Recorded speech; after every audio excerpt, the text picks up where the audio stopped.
In the 5 years since the deadly mass shooting at Sandy Hook Elementary School in Connecticut, scientists have been studying how Americans respond to these high profile tragedies.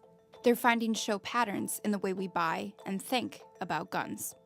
Researchers have noted jumps in gun purchases and gun company stocks after nearly every major mass shooting, including San Bernardino, Pulse nightclub in Orlando, and Las Vegas.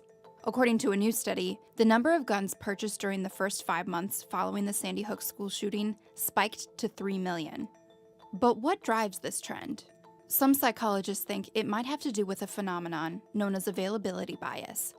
This way of thinking causes us to dwell on a situation, often due to recent, extensive media coverage and an increase in discussion. Availability bias might lead people to purchase firearms for their own protection due to the fears of gun violence that mass shootings can induce. It can also drive people to acquire guns out of fear that the mass shooting will incite action for stricter gun control, making it harder for them to purchase a firearm. This might also explain why the spike in gun purchases was smaller following the Las Vegas shooting than after those in San Bernardino and Orlando. Then President Barack Obama was more vocal about gun control than President Donald Trump. But the increase in gun sales doesn't necessarily mean more Americans own firearms.